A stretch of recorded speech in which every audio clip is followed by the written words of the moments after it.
পশ্চিম বর্ধমান জেলার রানীগঞ্জের মঙ্গলপুর শিল্প তালুকের বাসটা এলাকার শ্রীরাম মাল্টিকাম রডের গোডাউনে এক মর্মান্তিক দুর্ঘটনা ঘটেছে।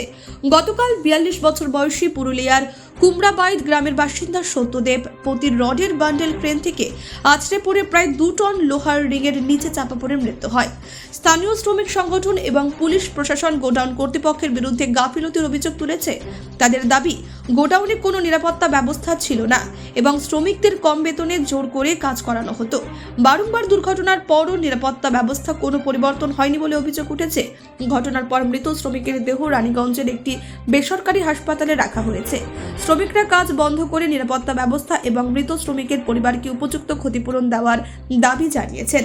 গোডাউনের মালিক উমেশ ডোকানিয়া দাবি করেছেন, তারা সব ধরনের নিরাপত্তার ব্যবস্থা করতেন, তবে এমন ঘটনা কেন ঘটল সে বিষয়ে কিছু জানেন না। রড গোডাউনে কাজ করতো লেবার, ওই ক্রেনে একটা রিং লোড করে ওটা ছিটকে গেল। রিংটা ছিটকে মাথায় লাগার পরে লেবারগুলো ওখানে কোনো ব্যবস্থা ওদের ছিল না। এই যে কোনো ব্যবস্থা ওখানে ছিল না, গাড়ি পর্যন্ত ছিল না, ওদের ড্রাইভার ছিল না। লেবারগুলো নিজেরাই তুলে নিয়ে এখানে আসার পরে এখানে দেখা যায় যে লেবারটা মারা গেছে। আর ওই গোডাউনে অনেক দিনের সমস্যা আছে, যেটা সেফটি টুলস লেবারদেরকে দেওয়া হয় না, যেটা আমরা অনেকবার বলেছি। যেমন যখন ইনকোয়ারি আসে ওদের গোডাউনে, তখন কী করে লেবারগুলোকে ছুটি দিয়ে দেওয়া হয়, আর কিছু লেবারগুলোকে ওই হেলমেট আর জুতো পরিয়ে বসিয়ে দেওয়া হয়, জ্যাকেট ফ্যাকেট পরিয়ে। আর তারপরে ওই কিছু লেবারকে মেডিকেল টিম মতন সাজিয়ে এক জায়গায় মেডিকেল টুলস রেখে বসিয়ে দেওয়া হয়, বসিয়ে সেটা দেখিয়ে দেওয়া হয় লেবারগুলোকে, যে সেফটি টুলস যেটা হয় সেটা দিয়ে ইনকোয়ারি সময়টা দেখি। মানে নিরাপত্তার কোনো ব্যবস্থা নেই। এখন আপনি দেখতে পারবেন বাইরে লেবারগুলো দাঁড়িয়ে আছে, তারা সেই অবস্থায় কাজ করে, তাদের কোনো সেফটি টুলসের ব্যবস্থা ওখানে নেই। इसका नाम था सत्यदीप पति। কোথায় বাড়ি, কোথায়, কত বয়স? পুরুলিয়া। बॉयज 42। इसके पहले भी इसी वहाँ पे वो एक लड़का काम करता था, जिसको चोरी का इल्ज़ाम मतलब लगाया था उनके मैनेजमेंट के आदमी ने। उसके बाद वो घर गया, उसकी माँ ने फ़ोन किया, तो उसे घर निकाल दिया था। 20-25 साल से उनके पास जो लेबर लोग काम कर रहे हैं, उनका जो ESI PF है, जो लेबर का अधिकार है, जो मिलना चाहिए, जो कि गवर्नमेंट का जो गवर्नमेंट नियम है जो मिलना चाहिए, वो देने से इनकार कर रहे हैं। बहुत दिन से बातचीत चल रही है, वो देना नहीं चाह रहे हैं। जो आज मान लीजिए ये दुर्घटना घटी थी, अगर इसको चोट लगा होता, अगर ये बचा हुआ होता, तो वो ESI से उसका ट्रीटमेंट का व्यवस्था किया जा सकता था। लेकिन ये जो दुर्घटना घटी है, ये तो चलिए स्पॉट डेथ हो गया, लेकिन बहुत सारी ऐसी दुर्घटनाएं होती हैं जिसमें चोट लग जाता है, लेकिन लेबर लोग को ट्रीटमेंट नहीं मिलता। इनके यहाँ ही बहुत सारी दुर्घटना हुई है, बाहर लेबर खड़े हैं, वो लोग भी बता देंगे।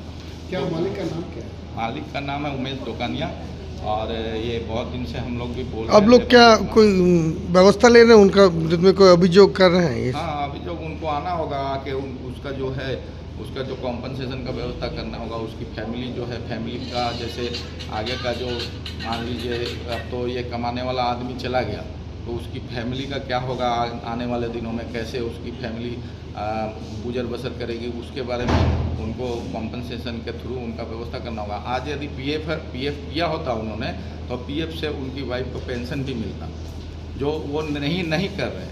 आज यदि वो किया हुआ होता तो उधर से भी उसकी फैमिली को कुछ मदद मिलती, लेकिन वो करना नहीं चाह रहे। बार बार इसको डिनाई कर रहे हैं, इग्नोर करके छोड़ दे रहे हैं। लेबर लोग को सिर्फ मतलब समझ ले रहे हैं कि यूज करने की चीज़ है, यूज कर ले रहे हैं, और उसके बाद जब काम निकल जा रहा फिर उनके साथ में उस तरह का जानवरों का तरफ बिहेव है। उनको इंसान समझते ही नहीं है।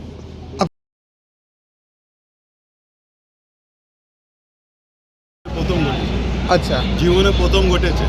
আর আমার ওরকম কোনো কিছু